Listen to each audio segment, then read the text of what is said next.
The Stuarts, a bloody reign, is an evocation of the extraordinary era when these four Stuart kings lived through turbulent times. Catholic versus Protestant. Parliament against king. The English Civil War. Europe torn apart by religious conflict. The Plague. The Great Fire of London. And finally, a Catholic king fled his country and his throne.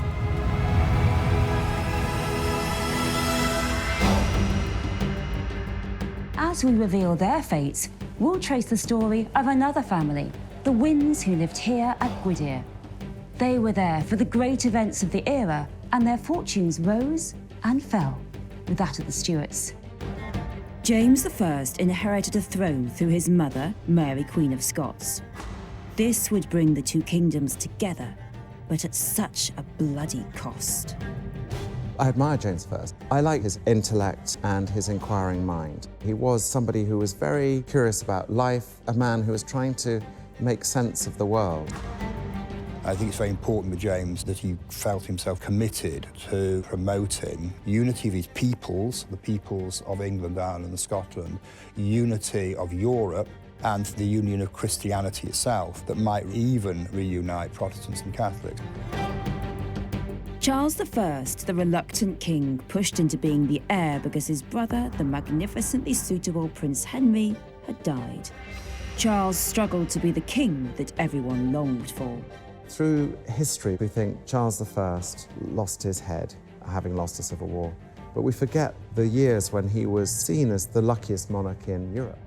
He was a highly sophisticated king. He really put British visual culture on the map, both in terms of what he commissioned in the form of Rubens and Van Dyck, but also what he collected. Charles II, the restoration would bring unity and glamour back to the country. The people were worn out by the austerity of Cromwell and the parliamentarian era, and ecstatically welcomed the new king. In the reign of Charles II, you have the birth of modern times. Clever people who were literally rebuilding England. And then the fire in London, which enabled London to be rebuilt. It must have been so exciting by the time you got to about 1700 to look around and find yourself in this spanking new city. James II, the Catholic king of a Protestant country, was a disaster waiting to happen. I think history is very tough on James II. He was a very brave, headstrong figure, a very good soldier, very good admiral. But unfortunately, being so pig-headedly Roman Catholic was the undoing of him.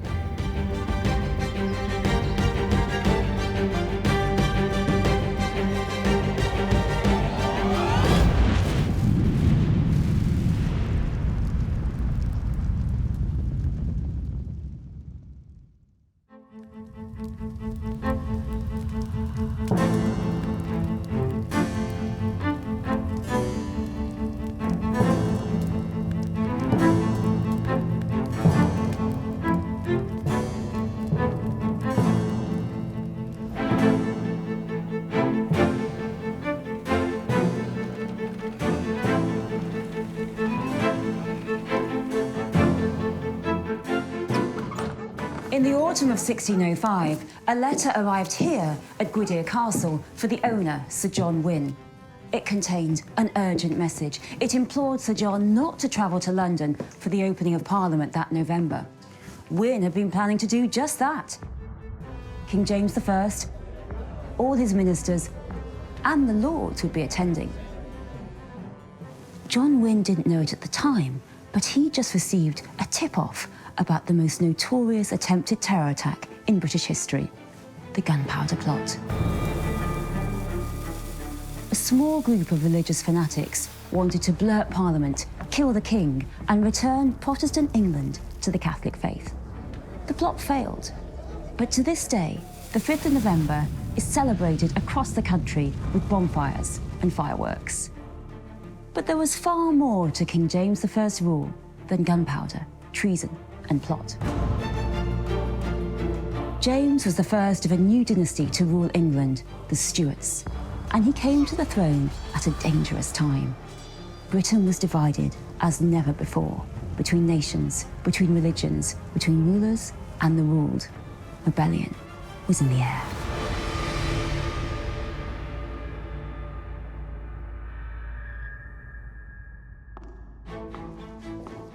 Queen Elizabeth I had died on the 24th of March, 1603. She had ruled England for over 44 years, but she left no heir, so she would be the last of the Tudor monarchs. Succeeding her would be King James VI of Scotland, the son of a woman Elizabeth had put to death, Mary, Queen of Scots. However, despite this difficult family history, James I's succession to the English throne had been agreed by both parties via secret correspondence in the years before Elizabeth's death. James had held the Scottish throne since he was just 13 months old, but now he would sit on the thrones of England and Ireland as well, in what was known as the Union of the Crowns.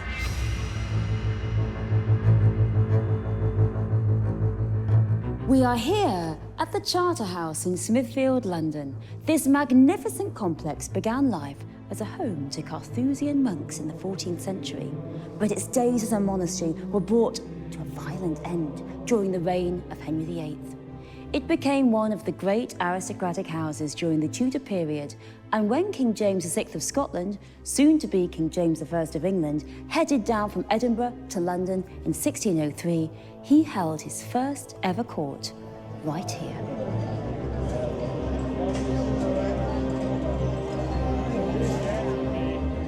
James had been invited to do so by Thomas Howard. Howard would be rewarded with the title of Lord Chamberlain in the new King's government.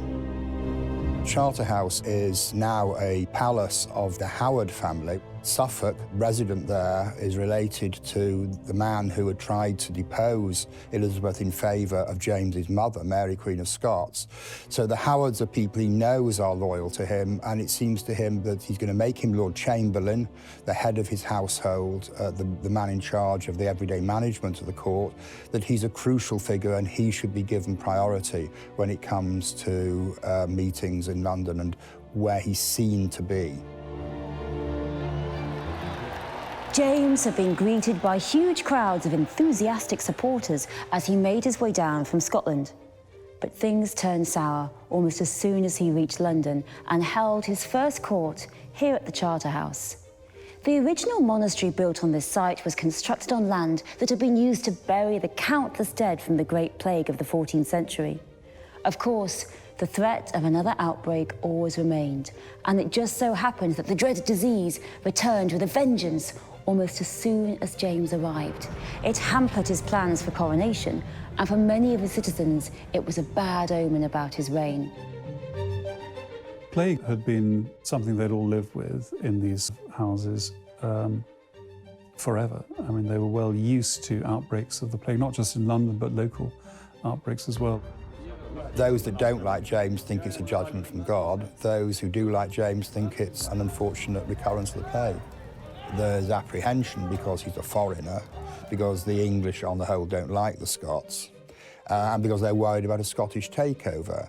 And James has to balance that very carefully, because if he doesn't want to become a purely English king, neglecting his original kingdom to the north, but neither does he want the Scots to take over. And he does, initially particularly, a very good balancing act.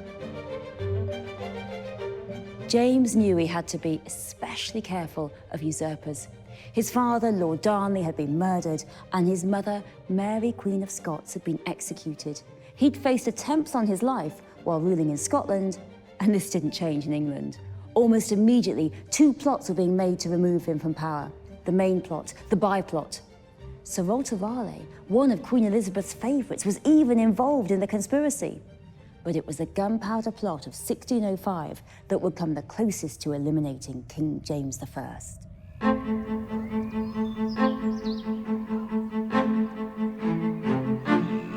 The Wynns here at Gwydir are supporters of the new King James and are advancing in courtly life.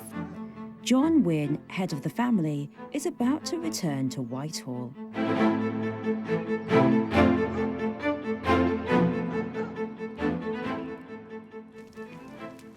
Attending Parliament would be injurious to my health. Richard, what meaning do you impute to that? Come on, boy. He is your physician. Ah, the city heirs will be feted, of course, and all manner of thieves and cutthroats will dog my journey, with plenty more to be found in Parliament besides. But ever before was it thus, and no letter then from my dear friend the doctor. Some new peril lies behind this innovation. One that strikes at Parliament and even the king. Aye. Should we warn His Majesty?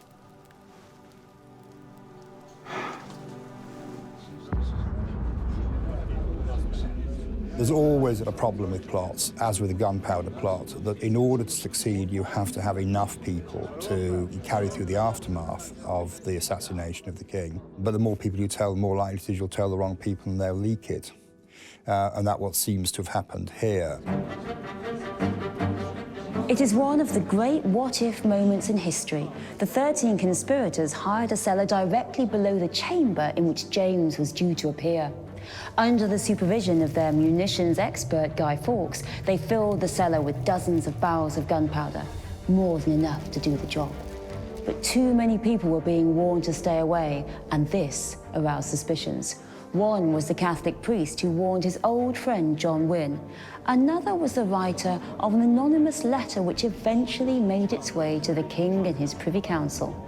And it would be Thomas Howard, the owner of the Charterhouse and now the new Lord Chamberlain, who would head down to the cellars of Parliament in order to investigate.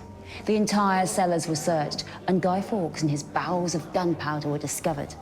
After days of terrible torture, Fawkes confessed. The other conspirators were killed or captured. The plot had failed. The demise of the would-be terrorists triggered national rejoicing. But the plot exposed the divisions in James's new kingdom. How would he handle these challenges? And how would the Wynn family thrive in this dangerous new world? The Gunpowder Plot of 1605 had been foiled at the last moment.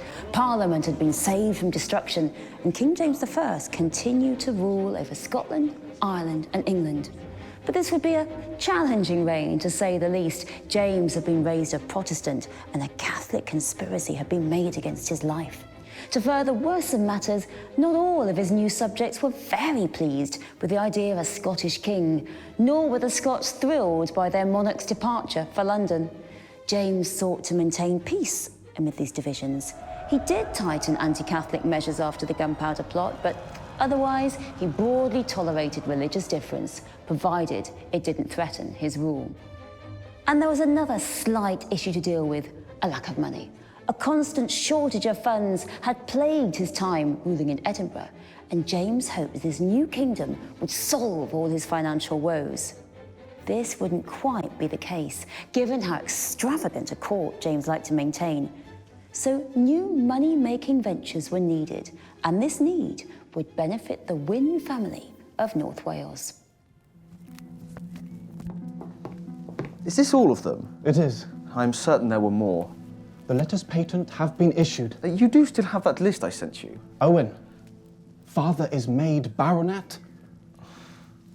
His Majesty has bestowed upon us a great honour.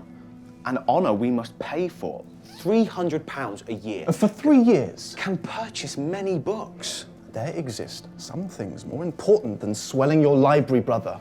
I cannot conceive of them. The title will be the family's forever. It will be our dear brother John's, and his sons after that. We younger brothers are better off investing in books. It is a sign of royal favour. It is a sign that the king has run out of money. Now, have you that list I sent you, or nay?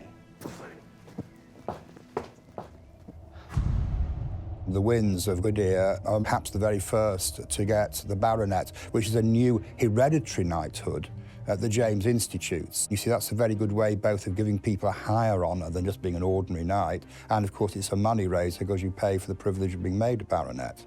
So John Wynn was one of the first baronets, and the reason was that he was perceived to be the senior knight of Wales, really. There were two of Wales, one from the south, Sir Edward Stradling, and one from the north, Sir John Wynn. And I think it was self-evident when they put the lists together that his extraordinary dominance in all public affairs in North Wales meant that he was going to be on the list. He's very much of the period in that he's canny, acquisitive, he's very intelligent and very well educated, but he's carving out an empire for himself at a time when other people are doing similar. So there are a lot of heads being trodden on to get where he is, and that means there's a lot of jealousy, a lot of envy from his contemporaries, particularly his neighbours.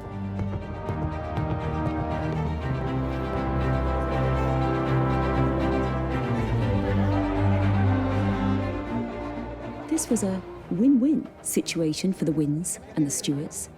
John gained greater power and status, and King James got money for the treasury by giving away titles to his most loyal subjects at an excellent price.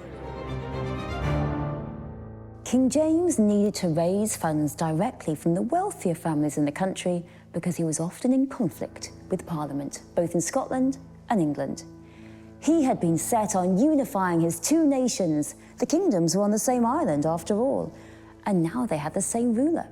James believed that God had made it so for a reason. The English and Scottish parliaments were fiercely opposed to the idea of Great Britain. However, the debates, they're about prejudice. Scots feared they'd be ignored by the English, while the English feared the Scots would undercut wages and steal jobs.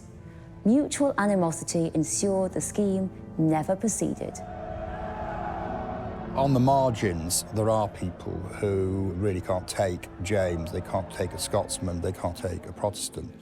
So there are a group of plotters who engage themselves with the idea of getting rid of him and replacing him by his cousin Arabella Stuart, who is also descended from Henry VIII's elder sister. There was also the problem of competing visions. James believed in the divine right of kings. He illustrated his views in two of his published works, The True Law of Free Monarchies and Basilican Doron, which is Greek for royal gift. James believed he was chosen by God to rule, therefore the law was an extension of his power and Parliament was subordinate. Many in Parliament viewed the relationship differently. They believed a king ruled through partnership and cooperation with lawmakers.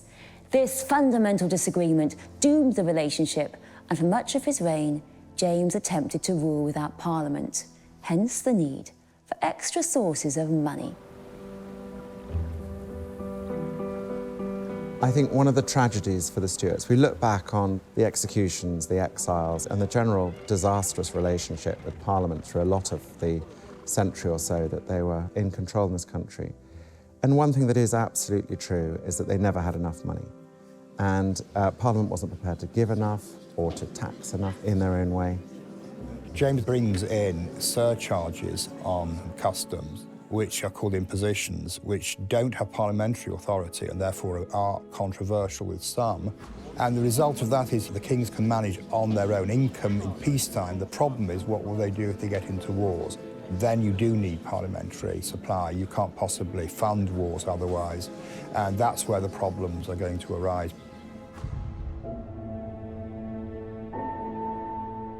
James was struck by the greatest tragedy that could befall a man who believed in the divine right of kings, the death of his firstborn son and heir.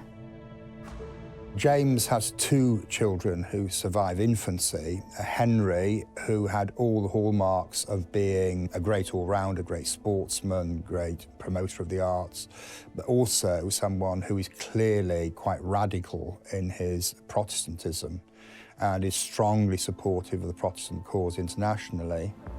Henry dies in a rather unwise exercise of athleticism by swimming in the Thames and getting typhoid from the water. Whereas his younger brother, Charles, who'd had rickets as a child, was bandy-legged, small, had a stutter, wasn't intellectually the match of his older brother. He lives on and is to be the heir, and I always suspect that when James and perhaps Anne looked at Charles, they always looked with regret. Why are you the survivor? Why has our golden boy died? The country was devastated to learn about his sudden death, and a period of mourning ensued. His younger brother Charles, who'd adored his elder brother and tried to emulate him, would now be the successor to James. Back at Gwydir Castle, Sir John Wynn would suffer a similar tragic loss.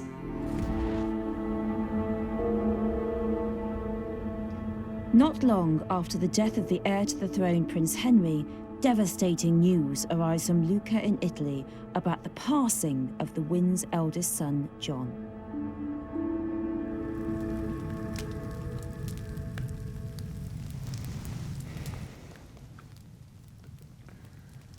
Dispatched from Tuscany by his companions. They had that decency at least.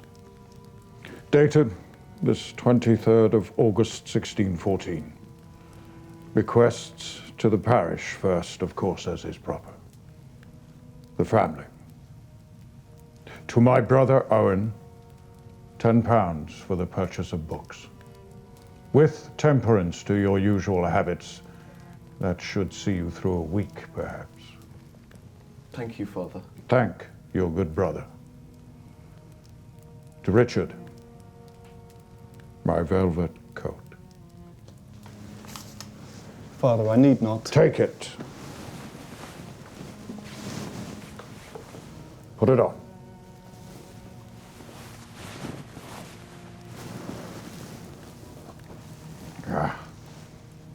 It's interesting that, of course, James I loses his eldest son, Prince Henry, and Sir John Wynn loses his eldest son, Sir John Jr., so that they're both in the same sort of position in that sense, where the second sons have to take over. So it's interesting that Sir Richard takes over that courtly role and ends up serving Charles, who is himself the number 2.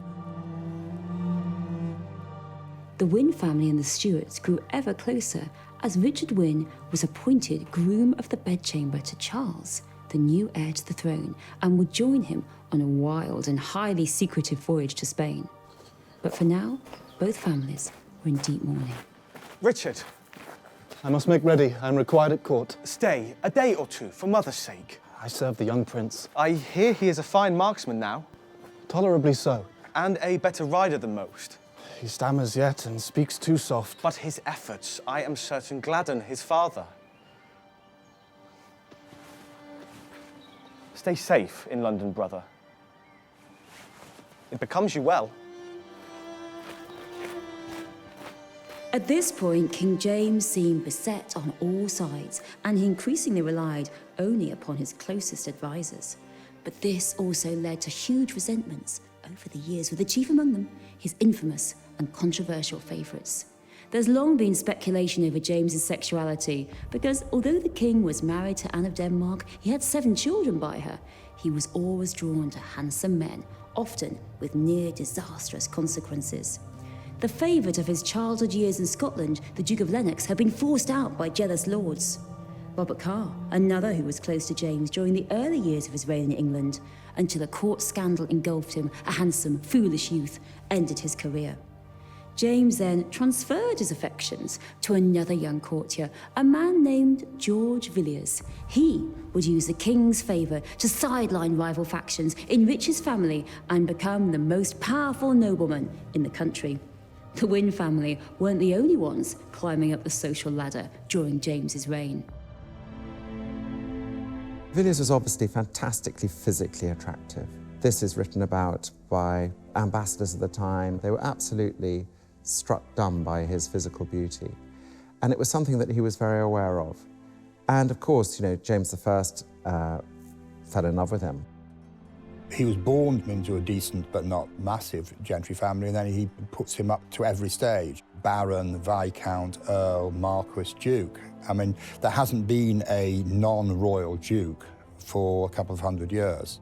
There's always the jealousy of the overmighty courtier, but in this one man, Buckingham, his rise through the aristocracy, the way that the favour from the royal crown cascaded through his wider family, it must have been incredibly difficult for the older aristocracy to look at this man, arrive from almost nothing, and become, by some distance, the most powerful man in the kingdom. George Villiers would be raised to the title of Duke of Buckingham. He would be at the king's side for the rest of his reign, and he would play a crucial part in the events that would push England into war.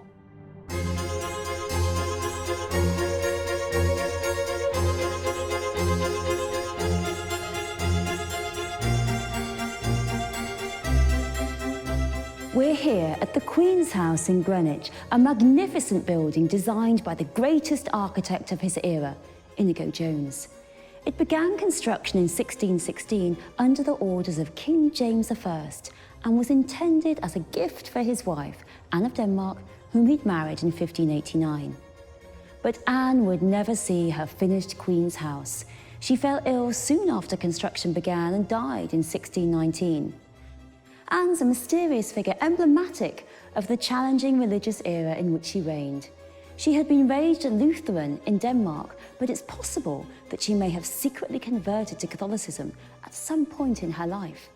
She infamously refused an Anglican communion at her coronation in England. If Anne did convert, well, even a queen had to keep it a very tightly guarded secret. The lure of the old faith seems to have been present for the Wynn family at Gwydir Castle as well. But being a Catholic was a very dangerous endeavour. Father. Will you not sit, Father?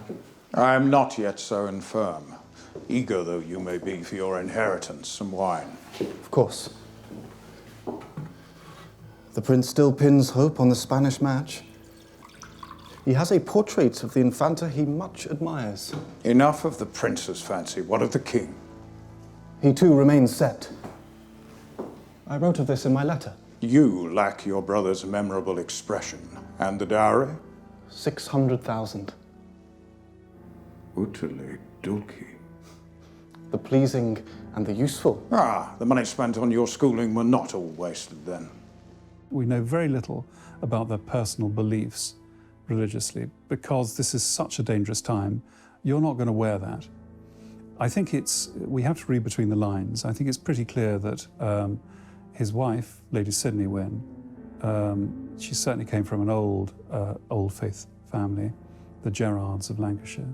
I think it's pretty clear, reading between the lines, that she remained Catholic, but it was a secret. She was a crypto-Catholic. She is to be allowed mass for herself and for her household, the Infanta. Should the contract be made? She will not be queen. A papist alone England could suffer, but not a Spaniard too. Many in court favour the match. Until the tide shifts. And then marvel at how forgetful of his past a man can be. Yes, Father. Do not turn papist, Richard. That was your dear late brother's mistake. You keep that faction at a clear remove. Do you understand me? I think one of the extraordinary things about the House of Stuart is that the whole tragedy of Catholic versus Protestant is contained within this royal house. It was never resolved, the question of whether England should become a Catholic or a Protestant country. You'd think, if you were a modern person, particularly if you weren't religious, but you just liked the idea of the Church of England and its inclusiveness and its beautiful music and its ceremonies, that this would have been the perfect compromise between the Protestant religion and the Catholic faith. In fact, it was even more divisive. And out of that arose the terrible, bloody English civil wars. You can become a known Catholic, you can become a recusant, and it'll kill your estate. The fines are so horrendously large that you can bleed out the estate, and that'll be the end of that. So if on principle you want to do that, fine, and a lot of people did it. But most people actually just towed the line, and they went to church and they did their obeisance, and privately they might have thought otherwise. I think there was a lot of what one might flippantly call sort of cafetiere Catholicism going on, particularly with people like Sir John Wynn. King James I was well aware of the delicate religious situation in the country. Many of his subjects in England and Scotland would be furious at any return to the Catholic religion in the royal family. But still, despite this, James attempted a union with Catholic Spain. By 1619, the king had lost his wife and his firstborn son and heir, and he would not get any respite in foreign affairs. War had broken out on the continent. The 30 Years' War started in 1618. What began as a quarrel among the divided states of the Holy Roman Empire drew in all the major powers of the day. and with 8 million casualties, it became the bloodiest religious conflict in European history. It was also the greatest foreign policy failure of King James I's reign.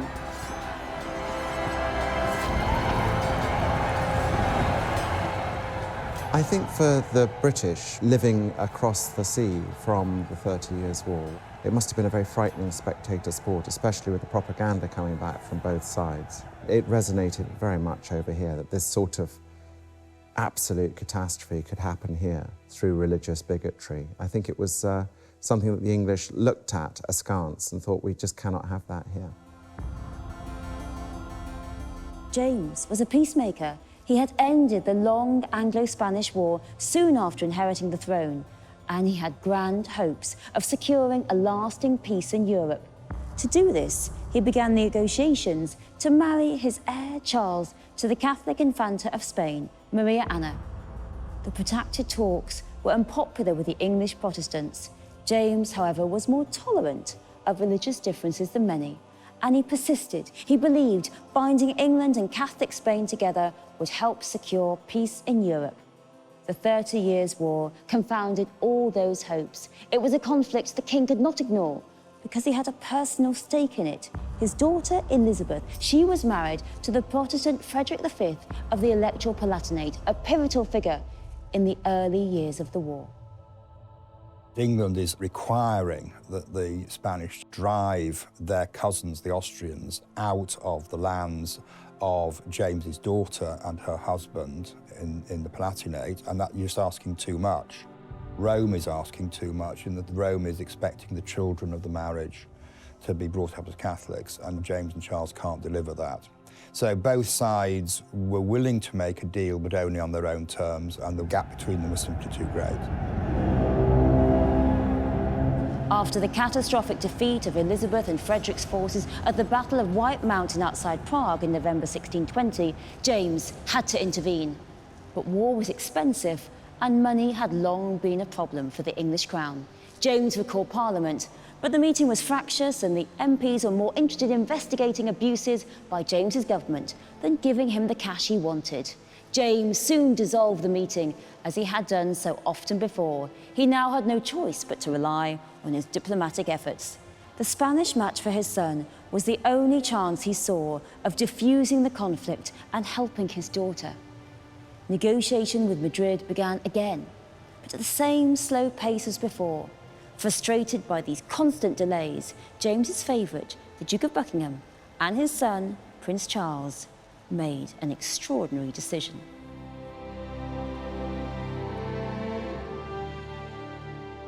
It is my ill fortune to be one of those who is shortly to follow the prince into Spain. Passed out, the journey will be dangerous and expensive, but as subject and servant, I must needs obey. Prince Charles and the Duke of Buckingham were heading to Spain incognito, and Sir John Wynn's son and heir, Richard, was going with them. In February 1623, this group left England in disguise for a potentially perilous journey across Europe. The goal was to break the deadlock in the marriage negotiations, with Charles winning the hand of the Spanish Infanta in person. It was romantic, foolishly daring, and it was doomed.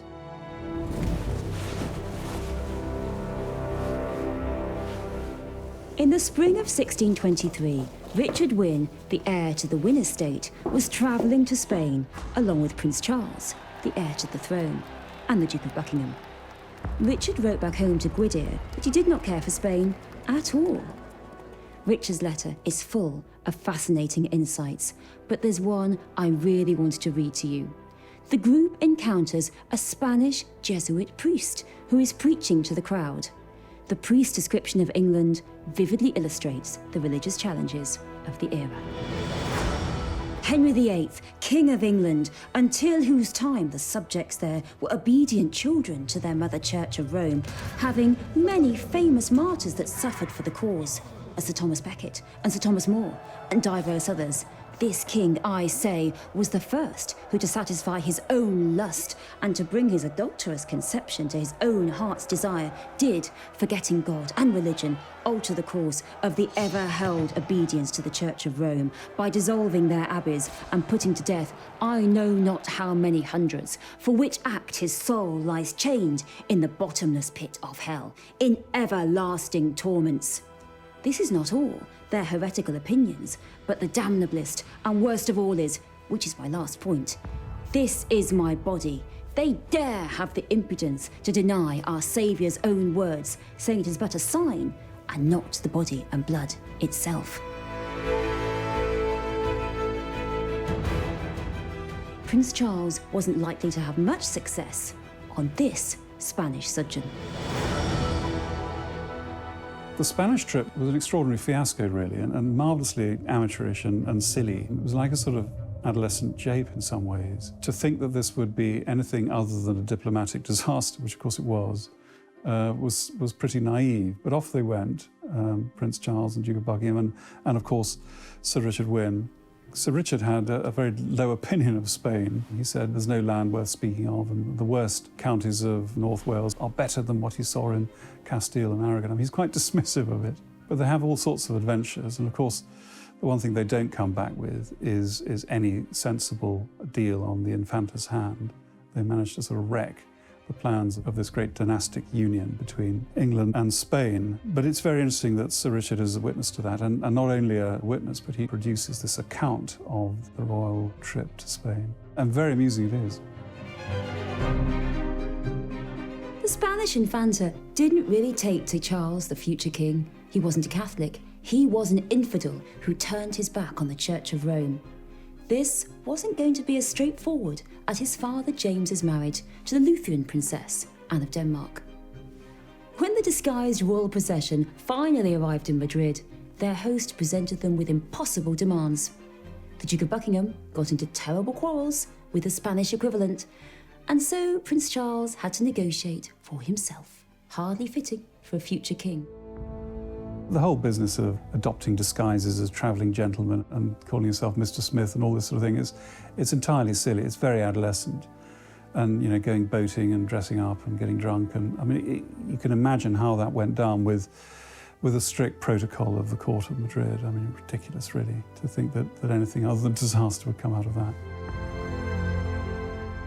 It soon became clear that the Spanish had been stringing Charles all along, just enough to keep England out of the 30 Years' War.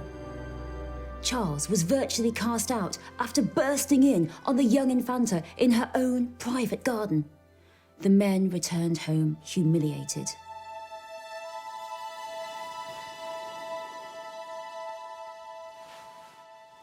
The heat between those hills was such we thought ourselves in stoves. Yet at their heights we walked on snow, and colder it was than England in the midst of... Lank as shotton herring. They feed you not over there? At issue was not the quantity of fare, but its nature. Castile and Aragon together are not worth the meanest county in Wales. With father's blessing, I shall see it published. Did he speak of my return at all? He is as much relieved of your safe arrival as the nation is of the prince's, though perhaps with rather less dancing through the streets. I cannot imagine father ever danced a jig in his life. No, not well, certainly. But come, tell me of it all. Tell me of Spain and the prince's great adventure. You despair of the English court, brother. It is as nothing to the severity of the Spanish. The prince had convinced himself he was in love, but all chance of speaking with the Infanta was denied him.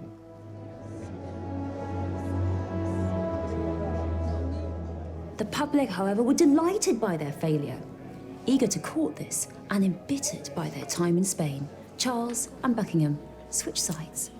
They pushed the reluctant James towards war with Spain. Parliament was summoned once again. This time, its anti-Spanish fervour was equalled by many at court. Despite this combined pressure, James still refused to go to war. But his ability to control events was diminishing. James was dying. Courtiers looked to the future, to Prince Charles, who would soon be king. By his side in his endeavours was Sir Richard, who would be promoted to First Gentleman of the Bedchamber. The Wynns had lost their firstborn son and heir at the same time as the Stuarts, the royal family. They were about to lose their patriarch at the same time as well. Sir John Wynn was also succumbing to the ravages of old age. 27th of March, 1625. Dear Father, the King died this day at noon. He had been sick a fortnight with tertian fever. The stag that was dead yet lives. The young King was proclaimed this evening. He has promised he shall deal with me nobly, and I do believe a great office will be mine. I hope this letter finds you well and recovered of your recent sickness. Know that I endeavour each day to be worthy of your example. Your dear and loyal son, Richard.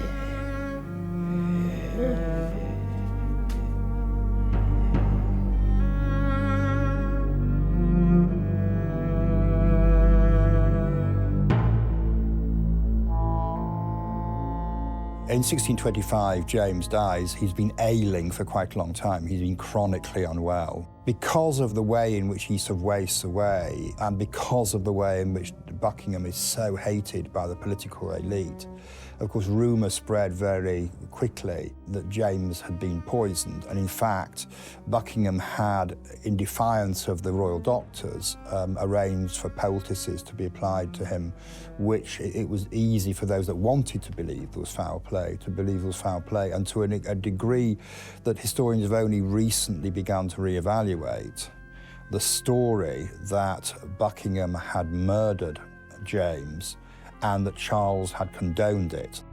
Those haunted Charles right down to his own death 24 years later, and certainly were very prevalent in the months before the outbreak of civil war.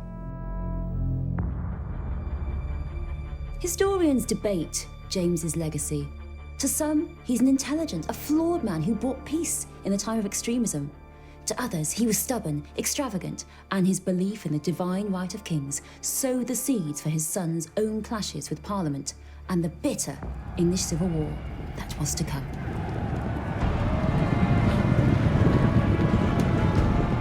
In the next episode, we see how Charles I followed in his father's footsteps with his profound belief in the divine right of kings and a misplaced trust in the Duke of Buckingham. Charles's shunning of Parliament and autocratic style of rule fueled enormous political and religious tensions in his kingdoms. A civil war would break out across the British Isles, and in the end, the House of Stuart would fall, and a Commonwealth, headed by a commoner called Oliver Cromwell, would rise in its place. The fall of the monarchy would be a nightmare for the Wynn family of North Wales. They would have to fight to survive in this new puritanical era. England, Wales, Scotland, and Ireland would never be the same again.